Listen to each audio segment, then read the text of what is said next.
Hi மக்களே, வணக்கம். காலை வணக்கம். எல்லோரும் எப்படி இருக்கீங்க? நல்லா இருக்கீங்களா? எல்லா இடத்துலையும் மழை பெஞ்சுக்கிட்டு இருக்குது. கிளைமேட் சேஞ்ச் ஆகி வருது. குழந்தைங்கள நீங்கள் எல்லாமே பத்திரமா சேஃபாக இருங்க. ஓகே, இப்போ என்ன வீடியோ அப்படின்னா, லேடிஸ்க்கு ஸ்பெஷலாக இந்த வீடியோ வந்து லேடிஸ்க்கு, ஓகேவா? பெண்மணிகளுக்கு என்ன அப்படின்னா, இப்போ நம்ம வந்து நம்மளுக்கு ஒரு பொருள் வாங்கணும். அது தங்கமாக இருக்கலாம், இல்லை வீட்டுக்கு வேணுங்கிற ஜாமான்லாம் இருக்கலாம், இல்லை சாரீ, இல்லை ப்ளவுஸ் தைக்கணும், எனிதிங் ஏதோ ஒரு விஷயம், இல்லை மொபைலுக்கு ரீசார்ஜ் பண்ணுற விஷயம் கூட வச்சுக்கோங்களேன். இந்த விஷயம்லாம் வந்து உங்கள் வீட்டுக்காருக்கு தெரியாமல், உங்கள் வீட்டுக்கார் கொடுக்குற வருமானத்தில் அப்படியே சுங்குடி மீன்ஸ் அதில் வந்து இப்போ வந்து ஒரு கடைக்கு வந்து ஒரு 1000 ரூபா வந்து வச்சுக்கோங்களேன், 1500 அப்படின்னு சொல்லி 500 அட்டை போடுறது, அந்த மாதிரிலாம் நீங்கள் வந்து பண்ணியிருக்கீங்களா? அதே மாதிரி இந்த மகளிர் சுய உதவி குழு லோன் அப்படின்னு ஒன்று இருக்கும். எல்லா ஊர்லேயும் கிராமத்துலேயும் இருக்கும், சிட்டிலையும் இருக்கும். அந்த மாதிரி லோன் எடுத்து லோன் கட்ட முடியாமல் தவிச்சிருக்கீங்களா? ஏன்னா நிறையா டைம் நான் தவிச்சிருக்கேன், இன்னமும் தவிச்சிக்கிட்டு இருக்கேன். ஸோ மாமாவுக்கு நிறைய விஷயம் தெரியாது.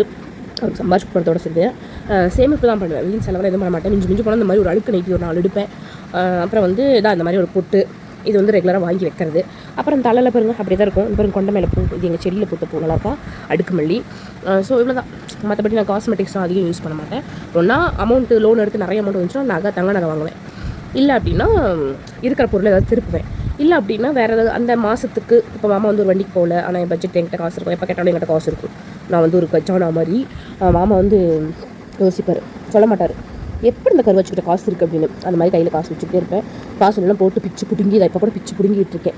காசு எனக்கு வேணும், போய் வண்டிக்கு எத்தனை நாள் ஆச்சு, காசு கொடுக்காம என்ன பண்ணிக்கிட்டு இருக்கீங்க அப்படின்ட்டு. ஸோ அந்த மாதிரி லேடிஸ், நீங்கள் யாராவது உங்கள் வீட்டுக்காருக்கு தெரியாமல் கடன் வாங்கியிருக்கீங்களா அப்படின்னு சொல்லுங்கள் கமெண்ட்டில். அதேமாதிரி வீட்டுக்காருக்கு தெரியாமல் கடன் வாங்கலாம். அதை கட்டக்கூடிய அளவுக்கு 1 லோனு 2 லோனு 3 லோன் வரைக்கும் கூட நம்மளால் கட்ட முடியும். அமௌண்ட் அதிகமாக இருந்தால் நம்மளால் கட்ட முடியாது. அதையும் நல்லா பார்த்துக்கோங்க. ஏன்னா நான் என்னோடய வீட்டுக்காருக்கு வந்து வேலை வந்து அப்படியே ரெகுலராக இருந்துகிட்டே இருக்குமானா இல்லை, ஒரு மாதம் நல்லாயிருக்கும், ஒரு மாதம் நல்லா இருக்காது. அப்போல்லாம் ரொம்ப கஷ்டப்படுவேன் நான். ஸோ அதனால் நீங்களும் அந்த மாதிரிலாம் கஷ்டப்பட்டுருக்கலாம்னு சொல்லுங்கள்.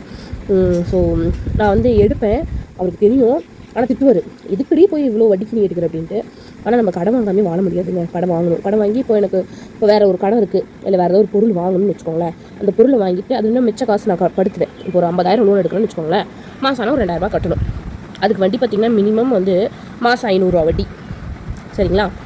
அப்போங்கும்போது 500 ரூபா 300 ரூபா 250 ரூபா அந்த கம்பெனி பொறுத்து இருக்குது. ஸோ அந்த மாதிரி மேக்ஸிமம் 500 ரூபா தான் வட்டி, அதுக்கு மேலே கிடையாது.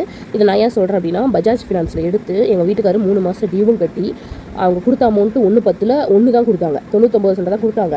அப்பையும் வந்து ஒரு 11 ரூபா 12 ரூபா பிடிச்சிட்டீங்க. அதுக்கப்புறம் 3 மாதம் 18 ரூபா கட்டி, அதுக்கு மேற்கொண்டு நான் 1,18,000 ரூபா கட்டிட்டு தான் நான் வந்தேன். ஸோ அந்த மாதிரி வந்து அந்த மாதிரி ஃபினான்ஸ்லாம் அதிகம். ஸோ அந்த மாதிரி ஃபினான்ஸ்லாம் போய் மாட்டிக்காதீங்க. உங்களால் எவ்வளோ கடன் கட்ட முடியும், இல்லை உங்கள் வீட்டுக்காருக்கு நீங்கள் தெரிஞ்சு கூட செய்யலைன்னா நீங்கள் செய்யுங்க. ஆனால் தெரியாமல் வந்து எதுலேயுமே வந்து இன்வெஸ்ட் பண்ணாதீங்க. ஒரு 1000 ரூபா இருந்தால் கூட ஒரு நகைச்சீட்டு போடுங்க. இப்போ ஒரு பொண்ணு வந்து எனக்கு வந்து கமெண்ட் பண்ணியிருக்கு, என்ன அப்படின்னா, அக்கா உங்கள் வீடியோ ஸ்லோ ஃபாஸ்ட்டாக இருக்குது, எந்தெந்த கிராம் எவ்வளோக்கு வாங்கியிருக்கீங்க, ஏன்னா நானும் வாங்கணும், எப்படி சீட்டு போட்டிங்க அப்படின்னு எனக்கு சொல்லுங்க அப்படின்னு சொல்லியிருக்கு. அந்த பொண்ணு பேர் மறந்துட்டேன். நான் வந்து அதுக்குண்டான வீடியோ உனக்காகவே கண்டிப்பாக உன்னோட மெசேஜ் வந்து பின் பாயிண்ட் பண்ணி உனக்கு நான் சொல்கிறேன்டா. என்ன நான் எத்தனை கிராம் வாங்கினேன், எவ்வளோ ரேட்டு, எவ்வளோ பர்சன்டேஜ் ஜிஎஸ்டி அப்படிங்கிறது எல்லா டீட்டெயிலும் ஃபுல் டீட்டெயில்ஸ் அந்த நாணல் வாங்கினதுக்கும் அந்த மினி டாலர் வாங்கினதுக்கும் நான் உங்களுக்கு சொல்கிறேன், சரிங்களா? ஸோ அந்த மாதிரி கடன் வாங்குங்க. கடன் வாங்காமல் இருக்கக்கூடாது. பெண்மணிகள் ஏதாவது ஒரு முறையில் வந்து, நான் இப்போ வந்து இந்த ஆடு மாடு பசங்க பார்க்குறது, என்னோடய ஹெல்த் பார்த்துக்கிறதே பேசுகிறதுனால வேறு எந்த வேலையும் நான் செய்யறதில்லை, சரிங்களா? எனக்கு இந்த வேலையும் வந்து சரியாக இருக்குது. ஐயோ என்ன தோடு இப்படி வயிடுச்சு, ஓகே சரியாக போச்சு. ஸோ அதனால் கடன் வாங்குங்க. கடன் வாங்கினாலும் அதில் ஒரு பர்சன்டேஜ் உங்களுக்காக செலவு பண்ணிக்கிட்டு மிச்சம் இருக்க காசில் வந்து 1 கிராம் நகையாவது எடுத்து வைங்க. அது உங்களோட ஃப்யூச்சருக்கு கண்டிப்பாக யூஸ் ஆகும்.